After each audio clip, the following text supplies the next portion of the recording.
Good morning and welcome to This Week. 100 days.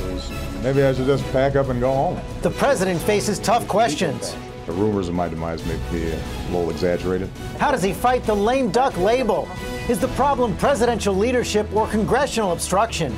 Can Washington get anything done now? Then, here we go, huh? Warren is in the house. The Oracle of Omaha. As the Dow nears 15,000, the world's best investor is here in a This Week exclusive. James Carville and Mary Matlin join our Powerhouse Roundtable. Jason Collins makes history. You always knew you were gay? You know that the sky is blue, but you keep telling yourself that it's red. And Whoopi Goldberg shines in our Sunday Spotlight. From ABC News, This Week with George Stephanopoulos. Reporting from ABC News headquarters, George Stephanopoulos.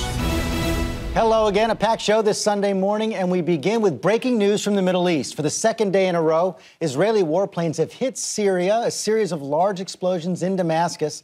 ABC's Alex Marquardt has the latest from that from Jerusalem. And Alex, I know the Israelis aren't saying much, but the target apparently Iranian missiles that could be used to target Israel.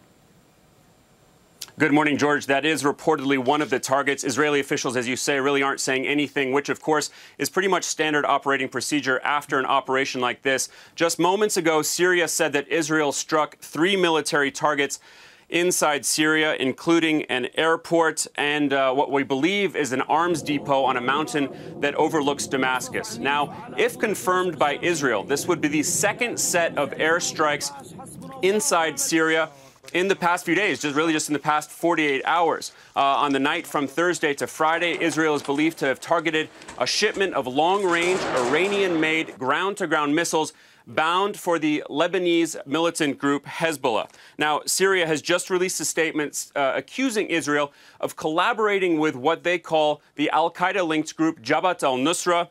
They say, quote, that Israel aims to give direct military support to terrorist groups. Now, Israel has long warned that they will not allow advanced weaponry, specifically chemical weapons, from ending up in the hands of its enemies, and that's what appears to be happening here. An Iranian military official, a top official, said today that Hezbollah will respond to these Israeli strikes. It's hard to know whether that's bluster or whether it's a genuine threat. But as you can imagine, tensions here are very high. Israel has moved 2 of its famous Iron Dome anti-missile batteries into the north, near the borders with Syria and Lebanon, to cover whatever could come in from there, not just onto the civilian population, but onto what could be strategic military targets. We're also getting reports that Syria's regime has held an emergency meeting to figure out what its response should be. But perhaps in a sign that Israel doesn't think that a response could be imminent, Prime Minister Benjamin Netanyahu is proceeding with a trip to China later tonight. George? Okay, Alex, thanks. And with that, let's bring in our roundtable. Cookie Roberts from ABC, Bill Richard, Democrat, former governor of New Mexico, former UN ambassador and energy secretary, Jim DeMint, the president of the Heritage Foundation, former senator from South Carolina, and James Carville and Mary Matlin. Welcome to both of you. Thank you. And let's start out with Syria. Governor Richardson, let me go to you. You were serving as UN ambassador. The president, right after these strikes were announced, ruled out putting U.S. boots on the ground in Syria, but the pressure is building for more military action. Yes, and I think he signaled that he's ready to use that military action. We can't have boots on the ground, but I think potentially some kind of option like airstrikes against some of those weapon sites to protect the rebels are in the cards, in my view. Now, I think what happened with Israel is Israel's also sending a signal to Iran, to Hezbollah, but possibly to us, too, that the situation right in the Syrian area is getting very, very tense. But I think in the next few days, my view is that the president will opt towards some kind of limited military option. Senator DeMint, is that something he should do? Well, Israel is acting in self-defense. Clearly, Iran is shipping more precise guided missiles through Syria, so the less stable Syria is, the more dangerous it is for Israel. I think we've probably taken too much of a passive or at least an unclear stance on this for too long. That's created more instability. I think the president needs to make it clear what we will do, and he's already tried to do that with his bright red line, which he hadn't followed through on. So I don't know what his steps should be right now, but clearly his indecisiveness has destabilized and probably brought Israel into this. Clearly, also, though, Koki, the public not rushing for and that military is a huge problem. Look, the president doesn't know what to do, and neither does anybody else. And so what you have is a lot of people criticizing the president for doing nothing, and then when you ask them what should happen, they kind of dance all over the place.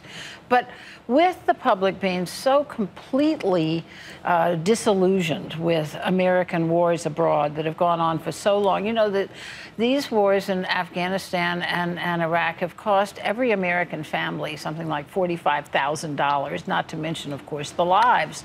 And it really takes a whole foreign policy option off the table when Americans say that they don't want to have our troops engaged in another war. And that's a problem because we need to have every single option available in a very dangerous world. One of the big questions, Mary Mallon, is how effective actually arming the rebels can be and what kind of consequences that could create if those weapons fall into the wrong hands. That's right. So to echo much of what has been said here, his policy ranges from incoherent to feckless. He's redrawn his red lines. He's reversed his opposition to arming the rebels. He doesn't know who they are. We don't have good intelligence because of the effects of the policies, his policies dismantling our security infrastructure. So this is all playing out.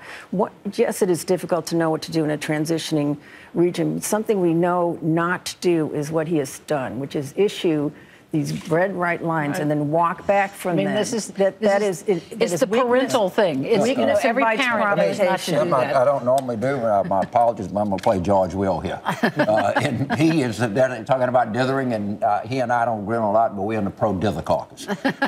And if you're talking about helping these rebels, you got to understand this is not Patrick Henry and Benjamin Franklin over there that we're dealing with. And it is not altogether certain that either the worst people in the world are the government and the second worst are the rebels, or the first worst is the rebels and the second is the government. But it's not like we got a great choice over there as to what we do.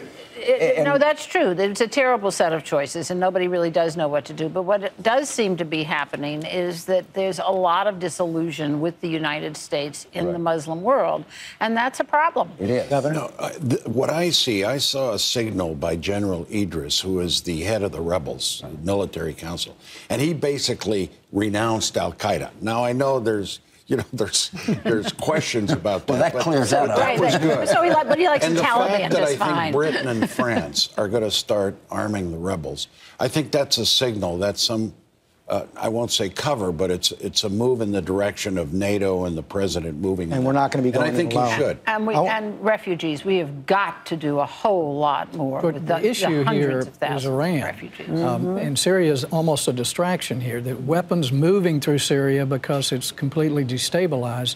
We have to focus on how we can demonstrate our support of Israel and continue the pressure on Iran. Otherwise, we're going to create more problems inside Syria. But Senator, I'll make a point. If my geography is correct, for weapons to get from Iran to Syria, they have to go through Iraq. Overfly. Yeah. But if we had better allies in Iraq, we'd be able to do something. If we had better allies in general, this president promised us he would reset his relationship with Russia, which could put pressure on Assad and China. He was going to reset all of our relationships in the world to leverage the power to bring peace. None of that has happened. Iran is the real issue. Weapons have passed to Hezbollah through Syria from Iran and continue to and will, because we don't follow up on anything we say we're going to do. There are not good options, but there are weak promises invite provocation.